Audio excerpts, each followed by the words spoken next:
భవానీ కథల ప్రపంచం ఛానల్‌కి మీకు స్వాగతం. 'ప్రియతమా నన్ను ప్రేమించు' 7వ భాగం. మీనా అని అప్పటికి 2, 3 సార్లు పిలిచాడు మోహన్ ఆఫీస్ నుండి ఇంటికి వచ్చి.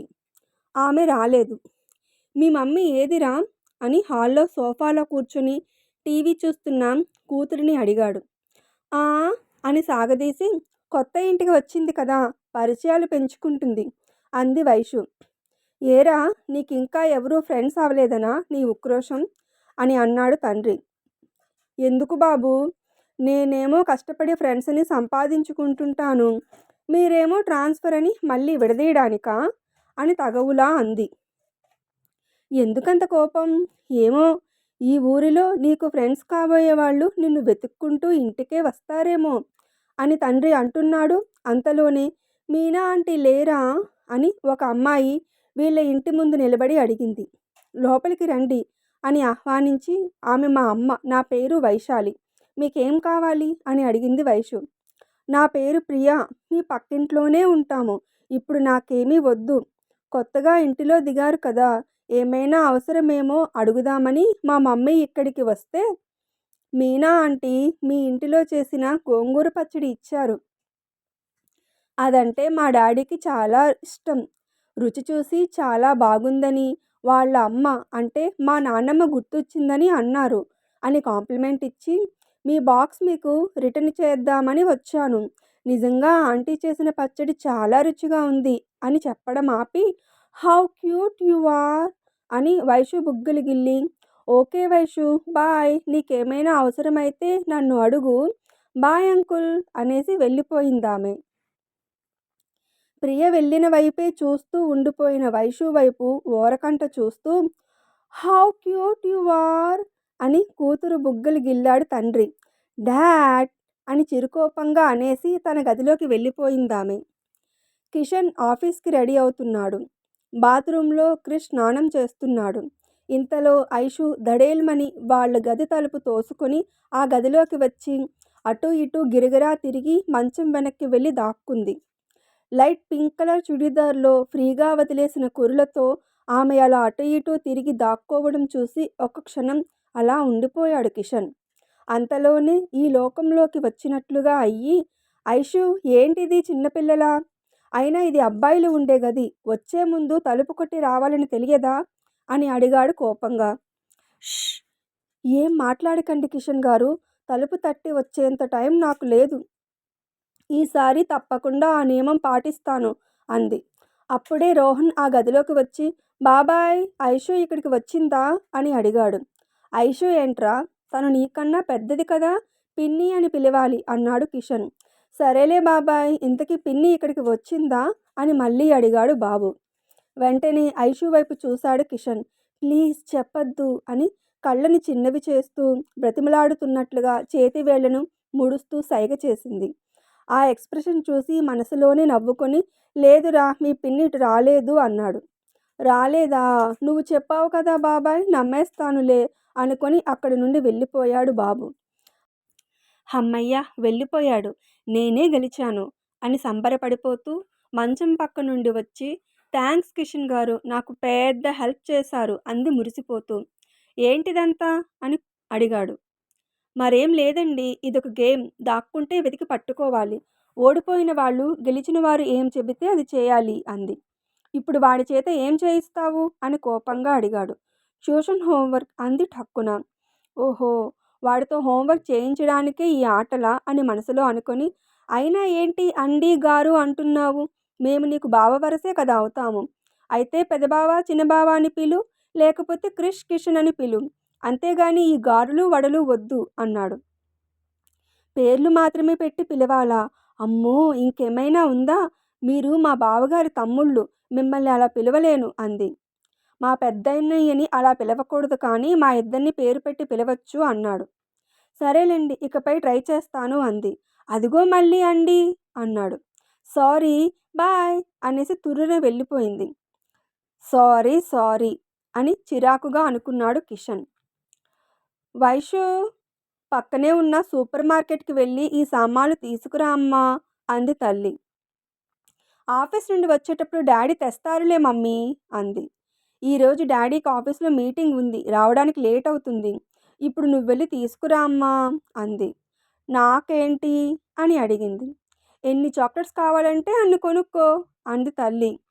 నేనేమైనా చిన్ని పాపాయిలా కనిపిస్తున్నానా నీ కంటికి అని అడిగింది. ఇంతకాలం అలానే అని అనుకుంటున్నాన్రా అంది తల్లి నిజం చెప్తున్నట్లు. ఏంటి సటైరా? నీకు సామాలు కావాలా వద్దా అని బెదిరింపులా అడిగింది. కావాలి కావాలి అంది తల్లి. అయితే నేను అడిగిన దానికి ఒప్పుకో అంది. ఏం కావాలి దీనికి అని అనుమానంగా చూసింది తల్లి. స్కూటీలో పెట్రోల్ అయిపోయింది, ట్యాంక్ ఫుల్ చేయడానికి డబ్బులు ఇస్తానంటే నీ ఐటమ్స్ తెస్తాను, లేకపోతే నీ ఇష్టం అని టీవీలో టామ్ అండ్ జెర్రీ ప్రోగ్రాం చూసుకుంటుంది. వైషు వైపు టీవీ వైపు గుర్రుగా చూసి లోపలికి వెళ్ళి చిన్నపిల్ల కాదంట, చాక్లెట్స్ వద్దంట, టామ్ అండ్ జెర్రీ మాత్రం చూస్తారంట అని తిట్టుకుంటూ మీ డాడీ రాని నీ పని చెప్తాను అనుకొని అన్నింటికీ కలిపి డబ్బులు లిస్టు ఇచ్చింది తల్లి. దట్స్ బెటర్ అనుకొని స్కూటీ తీసుకుని బయలుదేరబోతుంటే వైషు జాగ్రత్త, సరిగ్గా ఇక్కడికి 5వ లైన్లో ఉంది మార్కెట్, అసలే ఊరు కొత్త, జాగ్రత్తగా డ్రైవ్ చేయి తల్లి అంది తల్లి. Mom, I'm not a kid, you don't worry అని ముందుకు వెళ్ళిపోయింది. చుట్టూ తిరిగి వెళ్తే లేట్ అవుతుందని షార్ట్కట్లో మరో దారి వైపు వెళ్తున్న వైషు ఆ దారి మధ్యలో కొన్ని ఎక్విప్మెంట్స్ కొంతమంది జనంతో బ్లాక్ అయినట్లు గుర్తించింది. ఏదైనా గొడవ జరుగుతుందేమో, అయితే నాకేంటి, వెళ్ళి హారన్ కొడితే వాళ్లే దారి ఇస్తారు అనుకొని అంతవరకు వెళ్ళి చూసేసరికి ఆ రోడ్డు పక్కనున్న ఇంటి టెర్రస్ మీద ఏదో షూటింగ్ జరుగుతుంది. షూటింగ్ చూడడానికి వచ్చిన జనంతో పాటు షూటింగ్కి సంబంధించిన ఎక్విప్మెంట్స్ కూడా రోడ్డు మధ్యలో ఉండడం వల్ల వెళ్ళే దారి లేదు. దాంతో నార్మల్గా హారన్ కొట్టింది, కానీ ఎవరూ రియాక్ట్ అవ్వలేదు. ప్రయోజనం లేదు అనుకొని ఈసారి వరుసగా 4-5 సార్లు హారన్ గట్టిగా కొట్టింది. అయినా ఆమెను ఎవరూ పట్టించుకోలేదు. దాంతో ఒళ్ళు మండిపోయి, హలో ఏంటి, హారన్ ఎవరికి వినిపించట్లేదా,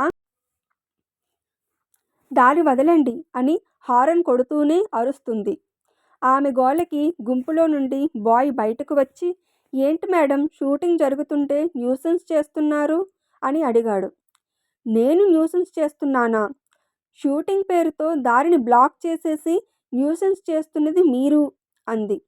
మేడం, షూటింగ్ చేసుకోవడానికి మా సార్ పర్మిషన్ తీసుకున్నారు అన్నాడు బాయ్. హలో, పర్మిషన్ తీసుకున్నది షూటింగ్ చేసుకోవడానికి, రోడ్డుని బ్లాక్ చేయడానికి కాదు అంది. మేడం, షూటింగ్ ఎవరిదో తెలుసా అన్నాడు బాయ్. ఎవరిదైతే నాకేంటి, మనుషులే కదా, నాకు అవతల చాలా పనుంది, ముందు దారిని క్లియర్ చేయండి అంది. ఆ షూటింగ్ క్రిష్ది. అప్పుడే తన సీన్ని కంప్లీట్ చేసి రిలాక్స్డ్గా టెర్రస్ మీదే ఒక కుర్చీలో కూర్చున్నాడు. అతను తను కూర్చున్న చోటు నుండి నిలబడి వెనక్కి తిరిగి చూస్తే తప్ప వైషు కనపడదు. హారన్ మోగుతున్నప్పటి నుండి వైషు మాటలన్నీ వింటున్నాడు. ఎవరి అమ్మాయి ఇంతలా ఆర్గ్యూ చేస్తుంది అని మనసులో అనుకున్నాడు. మేడం, ఈ రోజుకి చుట్టూ తిరిగి వెళ్ళిపోండి అన్నాడు బాయ్. చుట్టూ తిరిగి వెళ్ళిపోవడానికి పెట్రోల్ మీ హీరో ఇస్తారా లేక మీ సార్ ఇస్తారా? ఈ మాటలన్నీ అనవసరం, మర్యాదగా దారి క్లియర్ చేస్తారా లేక పోలీసులకు కంప్లైంట్ ఇవ్వాలా? నాకు డీజీపీ తెలుసు అని సెల్ని బయటకు తీసింది. ఇంతలో అసిస్టెంట్ డైరెక్టర్ పిలవడంతో ఆ బాయ్ వెళ్ళిపోయాడు. ఏంటయ్యా గొడవ అని అడిగాడు అతను. సార్, ఆ మేడం దారిని క్లియర్ చేయమని గొడవ చేస్తున్నారు, లేకపోతే పోలీసులకి కంప్లైంట్ ఇస్తారట అన్నాడు బాయ్. ఈ రోజుకి చుట్టూ తిరిగి వెళ్ళమను అని అన్నాడు అతను. చెప్పాను సార్, పెట్రోల్ మీ హీరో ఇస్తారా లేక మీ సార్ ఇస్తారా అని అడుగుతున్నారు అన్నాడు. అక్కడే ఉన్న డైరెక్టర్ ఇదంతా విని వైషు వైపు తొంగి చూసి, చిన్న విషయానికి ఇంత డిస్కషన్ అవసరమా, ఆ అమ్మాయి వెహికల్ వెళ్లేంత దారిని క్లియర్ చేయించండి అనేసి పనిలో నిమగ్నమయ్యాడు. డైరెక్టర్నే తన దారికి తెచ్చుకున్న ఆ అమ్మాయి ఎవరో చూడాలి అనుకొని లేచి వెనక్కి తిరిగి చూశాడు Krish. Blue jeans, white t shirt, గాలిలోకి ఎగిసిపడుతున్న కర్లింగ్ హెయిర్, ఒక చేతికి వాచ్, మరో చేతికి ఒక పెద్ద గాజు, మెడలో చిన్న చైన్తో అందంగా ఉన్న ఆమెను చూసి వాట్ ఏ బ్యూటీ అని మనసులో అనుకున్నాడు. ఇప్పటి వరకు ఆమె స్వరం వినిపించింది, కానీ అతను ఆమెను చూసినప్పటి నుండి ఆమె పెదవుల కదలిక తప్ప అతని వరకు ఏ మాటలు చేరడం లేదు. నేను పిలుస్తుంటే ఎక్కడికి వెళ్ళిపోయావు, ఇంతకీ దారి ఇచ్చేది ఏమైనా ఉందా అని ఇంకా తిడుతుంది. ఆగండి మేడం, క్లియర్ చేస్తున్నాం కదా, మా సార్ కూడా నన్ను ఇంతలా ఎప్పుడూ తిట్టలేదు అని అక్కడి సామానులను తప్పిస్తున్నాడు ఆ బాయ్. అది అలా రండి దారికి, మీ ఇష్టానికి ప్రవర్తిస్తే ఊరుకుంటానా అని ఒక చేత్తో హ్యాండిల్ని పట్టుకొని మరో చేత్తో ఆ అబ్బాయిని బెదిరిస్తూ సడన్గా తలపైకెత్తి క్రిష్ వైపు చూసింది. ఇద్దరి చూపులు ఒక్క క్షణం కలిశాయి. అంతే. ఆశ్చర్యంతో కళ్ళను పెద్దవి చేసి టప్మని నోరు మూసేసి ఇంకా కొంచెం దారిని క్లియర్ చేయాల్సింది ఉంటుండగానే వెంటనే స్కూటీని స్టార్ట్ చేసుకొని అక్కడి నుండి వెళ్ళిపోయిందామె. ఆమె వెళ్ళిన వైపే చూస్తూ ఇప్పటి వరకు అంతలా వాదించి ఇప్పుడు అంత హడావిడిగా వెళ్ళిపోయిందేంటి? స్ట్రేంజ్ అని అనుకున్నాడు క్రిష్.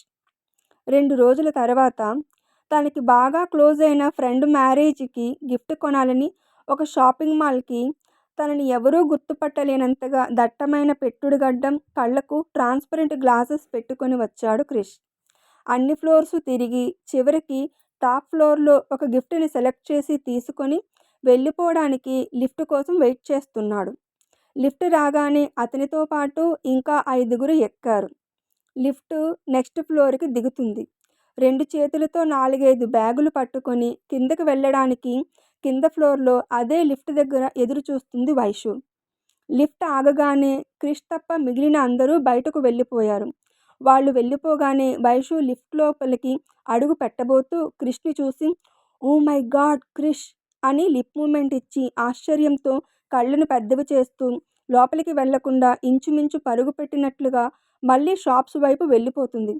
ఈమె మొన్న షూటింగ్ స్పాట్లో కనిపించింది కదా, అయినా లిఫ్ట్లోకి రాబోతూ ఏదో దెయ్యాన్ని చూసినట్లు అలా వెళ్ళిపోతుందేంటి అనుకొని హలో మిస్ ఆగండి అని క్రిష్ పిలుస్తున్నాడు.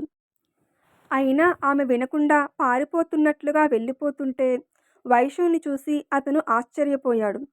What's wrong with her? నన్ను చూసి ఎందుకు పారిపోతుంది? మొన్న షూటింగ్ స్పాట్లోనూ ఇలాగే చేసింది, ఇప్పుడు కూడా. అయినా ఎవరూ గుర్తుపట్టలేనంతగా నేను రెడీ అయితే ఈమె ఎలా ఇప్పుడు నన్ను గుర్తుపట్టింది? అసలు ఎందుకు పారిపోతుంది అని మనసులో అనుకున్నాడు. ఇంకా ఉంది. వైషు క్రిష్ని చూసి ఎందుకు పారిపోతుందో మీకేమైనా తెలుసా? తెలిస్తే తప్పక కామెంట్లో తెలపండి. నా ఊహ మీ క్యాలిక్యులేషన్ మ్యాచ్ అవుతుందేమో చూద్దాం. సరే గాని అంగద్ వైషు, క్రిష్ వైషు మళ్ళీ ఎదురుపడతారా? ఒకవేళ ఎదురుపడితే అప్పుడు ఏం జరుగుతుంది? ఏమో ఏం జరుగుతుందో తరువాత ఎపిసోడ్స్లో విని తెలుసుకుందాం. పనిలో పనిగా నా ఛానల్ని సబ్స్క్రైబ్ చేసుకోండి బాబా. సరే అయితే మరో ఎపిసోడ్తో మళ్ళీ కలుస్తాను. బాయ్.